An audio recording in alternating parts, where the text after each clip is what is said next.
Hello media கிரிக்ஸ் viewers, உங்க எல்லாருக்கும் ஒரு பெரிய வணக்கம். இன்னைக்கான வீடியோ என்ன அப்படின்னா, சிஎஸ்கேவோட ஆக்ஷன் ஸ்ட்ராட்டஜி பத்தி தான் இந்த வீடியோல பேச போறோம்.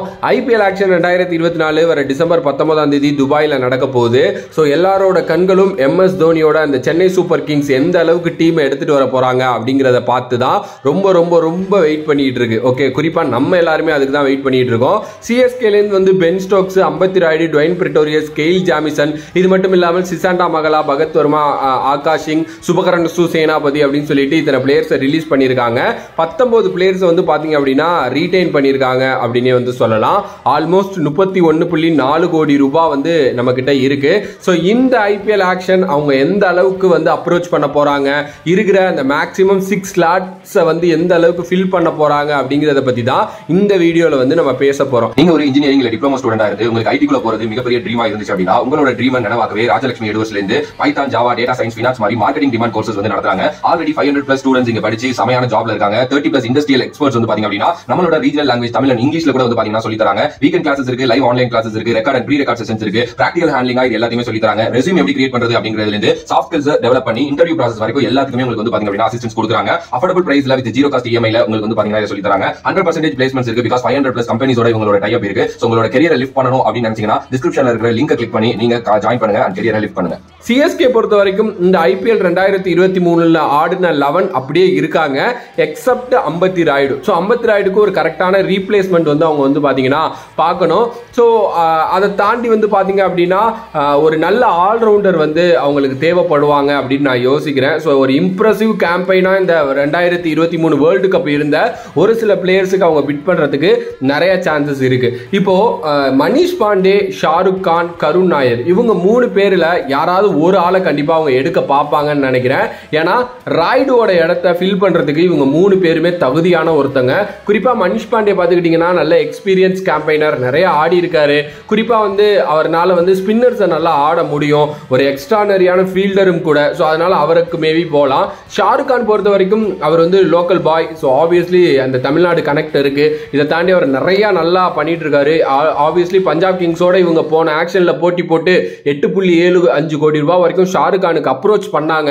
பட் கிடைக்கல. பட் இந்த வாட்டி அவர் மேபி கம்மியாகவும் கிடைக்கலாம், இல்ல கூடவும் கிடைக்கலாம். நம்மள்ட்ட பணம் இருக்குங்கிறதுனால அவரை ட்ரை பண்ணி பார்க்கலாம். கருண் நாயர் பொறுத்த வரைக்கும் அவர் வந்து பாத்தீங்கன்னா ஒரு மாதிரி ஸ்பின்னர்ஸை நல்லா ஆடக்கூடிய ஒருத்தர், ஒரு ஸ்டெபிலிட்டி கொடுக்கக்கூடிய ஒரு பிளேயர். மேபி வந்து அவரையும் ட்ரை பண்ணி பார்க்கலாம். ஒரு நல்ல எக்ஸ்பீரியன்ஸ் கேம்பெயினர், சேப்பாக்ல நல்லா ஆடி இருக்காரு.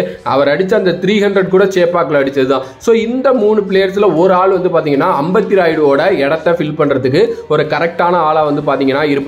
இதை தாண்டி நான் அந்த ஆல்ரவுண்டர் ஆப்ஷன் சொன்னேன்ல, ஏன்னா இப்ப நம்மள்ட்ட டுவைன் பிரிட்டோரியஸ், கெயில் ஜாமிசன் இவங்க 2 பேருமே வந்து பாத்தீங்கன்னா விட்டுட்டாங்க, பென் ஸ்டோக்ஸையும் விட்டுட்டாங்க.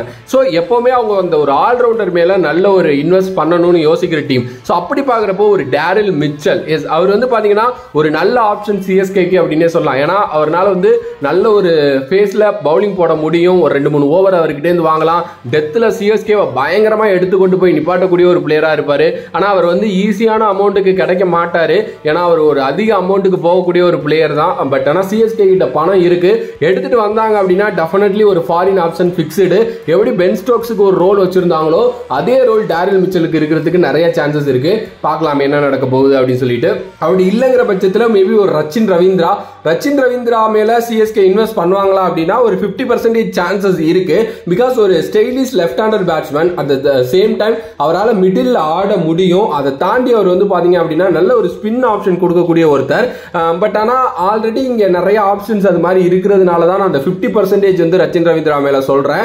பட் மேபி ட்ரை பண்ணி பார்க்கலாம். ஸோ இதை தாண்டி வந்து தீபக் சகர் அண்ட் மதிஷா பதிரானா தான் லாஸ்ட் சீசன்ல சிஎஸ்கேக்காக ரொம்ப நல்லா பண்ண ஃபாஸ்ட் பவுலர்ஸ் அப்படின்னே சொல்லலாம். அதுல குறிப்பா தீபக் சகர் வந்து ஒரு பெரிய ஒரு இன்ஜுரிக்கு அப்புறம் வந்தாரு. அவரால் ஃபர்ஸ்ட் அதை பிக்கப் பண்ண முடியல. மறுபடியும் அவர் வந்து பாத்தீங்கன்னா ஒரு கம்பேக் கொடுத்தாரு. பட் இதெல்லாம் தாண்டி ஒரு ஃபாஸ்ட் பவுலிங் ஆப்ஷன் கண்டிப்பா சிஎஸ்கேக்கு தேவைங்கிறதுல எந்த ஒரு டவுட்டுமே கிடையாது. அது ஒரு இந்தியன் ஆப்ஷனா இருக்கலாம், இல்ல ஃபாரின் ஆப்ஷனா இருக்கலாம். அப்படி பாக்குறப்போ Shardul Thakur and Josh Hazlewood 2 பேருமே ஃபார்மர் சிஎஸ்கே பிளேயர்ஸ். 2 பேரோட அமௌண்ட் ஸ்டார்ட்டுமே 2 கோடி ரூபாய். கண்டிப்பா வந்து பாத்தீங்க அப்படின்னா ஒரு மிகப்பெரிய சான்சஸ் இவங்க 2 பேர்ல யாரோ ஒரு ஆளுக்கு இருக்கு. அதுவும் வந்து ஷர்துல் தக்கூர் 2021 சிஎஸ்கே கப் அடிச்சப்போ அவர் தான் வந்து பாத்தீங்க அப்படின்னா அந்த டாப் விக்கெட் டேக்கரா இருந்தாரு.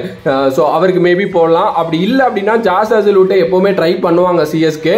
பட் அவரோட அவைலபிலிட்டி கொஞ்சம் மிஸ் ஆகும்னு இருப்பார்னு நினைக்கிறேன் கம்மிங் ஐபிஎல்ல. பிகாஸ் அவருக்கு குழந்தை பிறக்க போகுதாமா. ஸோ அதனால அவரோட அவைலபிலிட்டி கொஞ்சம் மிஸ் ஆக சான்சஸ் இருக்கு. அப்படி இல்ல ஷர்துல் தாக்கூரும் கிடைக்கல அப்படின்னா இன்னொரு ஒரு ஆப்ஷனா ஹர்ஷல் பட்டேல் இருக்கிறதுக்கு நிறைய சான்சஸ் இருக்கு. ஹர்ஷல் பட்டேல் ஒரு பக்காவான பிளேயருங்க, ஒரு பயங்கரமான ரெக்கார்டு ஐபிஎல்ல வச்சிருக்காரு. சிஎஸ்கேக்கு நல்லா சூட் ஆகுற ஒரு பிளேயர் ஹர்ஷல் பட்டேல் அப்படின்னே சொல்லலாம். அண்ட் ஆப்வியஸ்லி சேப்பாக்ல நல்லா பண்ண ஒருத்தர். ஸோ அதனால வந்து பாத்தீங்க அப்படின்னா ஹர்ஷல் பட்டேலுக்கு போகிறதுக்கு சான்சஸ் இருக்கு. இல்லப்பா எங்களுக்கு ஒரு ஃபாரின் பிளேயர் வேணும், ஒரு நல்ல ஃபாஸ்ட் பவுலர் வேணும் அப்படின்னா மிச்சல் ஸ்டார்க் வந்து பாத்தீங்கன்னா ஒரு நல்ல ஆப்ஷனா சிஎஸ்கேக்கு இருக்கிறதுக்கு சான்சஸ் இருக்கு. அகைன் நான் சொல்றேன், அவரோட அவைலபிலிட்டியும் நம்ம என்னைக்குமே நம்ப முடியாது. ஃபுல் ஐபிஎல் சீசன் அவர் இருக்க மாட்டார், அதுதான் அவர்கிட்ட ஒரு பெரிய பிரச்சனை. ஆனா அதெல்லாம் தாண்டி ஒரு பயங்கரமான மேட்ச் வின்னர் அவரு. ஸோ ஒரு மாதிரி லீடர்ஷிப் குரூப்லயும் அவரை கொஞ்சம் வச்சிருந்து பார்க்கலாம். ஸோ அதனால வந்து மேபி வந்து பாத்தீங்க அப்படின்னா அவருக்கு போறதுக்கு கூட சான்சஸ் இருக்கு. ஸோ இந்த பவுலிங் ஆப்ஷனுங்கிறப்போ Shardul, Josh Hazlewood, Harshal Patel, Mitchell Starc இவங்க 4 பேர்ல 2 பேரை தட்டி தூக்குவாங்களோன்னு எனக்கு தோணுது. இதெல்லாம் தாண்டி கொஞ்சம் அவுட் சைடா போய் யோசிக்கணும், இன்னும் ஒரு நல்ல ஹிட்டர் வேணும் அப்படிங்கிற பட்சத்தில் ஒரு டிராவிஸ் ஹெட் அவங்க ட்ரை பண்றதுக்கு நிறைய சான்சஸ் இருக்கு. ஏன்னா டிராவிஸ் ஹெட் ரீசென்ட் டைம்ஸ்ல நல்லா பண்ணியிருக்காரு. அண்ட் அதை தாண்டி சிஎஸ்கேக்கு நல்ல ஒரு அந்த மிடில் சூட் ஆகக்கூடிய ஒரு பிளேயர். அம்பத்தி ராயுடோட பொசிஷன் வந்து டிராவிஸ் ஹெட் ஆடுவார். ப்ரோ அவர் ஓப்பனர் ப்ரோ அப்படின்னு நீங்க சொன்னீங்கன்னா பிக் பேஷ் லீக்னு ஒன்று நடக்குது ஆஸ்திரேலியால. அங்கெல்லாம் மனுஷன் மிடில் ஆர்டர் தான் ஆடிட்டு இருக்கான். ஸோ அதனால அங்க ஒரு நல்ல கைண்ட் ஆஃப் பிளேயர் தான் அந்த மிடில்ல. ஸோ ஆப்வியஸ்லி ஆஸ்திரேலியன் டீமுக்கு ஓப்பன் பண்றதை தவிர பிரான்சஸ் கிரிக்கெட்ல எல்லாம் மிடில் தான் ஆடிட்டு இருக்காரு. ஒரு நல்ல பிளேயர். பட் அகைன் நான் சொல்றேன்ல, இவங்க எல்லாருக்குமே ஈஸியாலாம் கிடைக்க மாட்டாங்க. ஏன்னா நல்ல ஒரு அமௌண்ட் வச்சிருக்க நிறைய டீம் இவங்க எல்லாருமே அப்ரோச் பண்ணுவாங்க. பாப்பம் என்ன நடக்க போகுது அப்படின்னு சொல்லிட்டு. ஸோ அந்த ஸ்பாட்ஸ் ஃபில்லிங் பொறுத்த வரைக்கும் சிஎஸ்கே ஆல்மோஸ்ட் இன்னும் ஒரு 3-4 பிளேயர் தான் எடுக்கணும். மற்றபடி 11 செட்டு தான். ஏன்னா 11ல ஒரே ஒரு பிளேயர் அந்த அம்பத்தி ராயுடோட ரீப்ளேஸ்மெண்ட் மட்டும் செட் பண்ணிட்டாங்கன்னா நல்லா இருக்கும். பார்க்கலாம் என்ன நடக்க போகுது அப்படின்னு சொல்லிட்டு. உங்களோட கருத்து, இப்போ நான் சொன்ன பிளேயர்ஸ் இல்ல இதை தாண்டி வேற யாராவது பிளேயர்ஸ் எடுக்கிறதுக்கு வாய்ப்புகள் இருக்கான்னு கமெண்ட் பண்ணுங்க. அண்ட் இவ்வளவுதான் எடுப்பாங்களான்னா இல்ல, நிறைய இந்தியன் பேக்கப் எடுக்கிறதுக்கு சான்சஸ் இருக்கு. விக்கெட் கீப்பிங் பேக்கப் கண்டிப்பா தேவை. ஸோ அதுக்கு யாருக்காவது அவங்க போவாங்க. அதை தாண்டி வந்து பாத்தீங்க அப்படின்னா ஒரு நல்ல ஃபாஸ்ட் பவுலிங் பேக்கப் வந்து தேவை. ஸோ அதுக்கு யாராவது போவாங்க. ஒரு இந்தியன் பேட்டர் பேக்கப் தேவை. ஸோ அதுக்கு யாருக்காவது போவாங்க. ஸோ இது மாதிரி நிறைய விஷயங்கள் பேக்கப்லையும் இருக்கு. அதெல்லாம் நம்ம அடுத்து ஒரு வீடியோல பார்ப்போம். ஸோ உங்களோட கருத்து இந்த வீடியோ பத்தி என்னன்னு கமெண்ட் பண்ணிட்டு இந்த வீடியோ உங்களோட ஃப்ரெண்ட்ஸுக்கு ஷேர் பண்ணுங்க. வேற ஒரு வீடியோல வேற ஒரு கான்செப்ட்ல வந்து சந்திக்கின்றேன். நன்றி, வணக்கம்.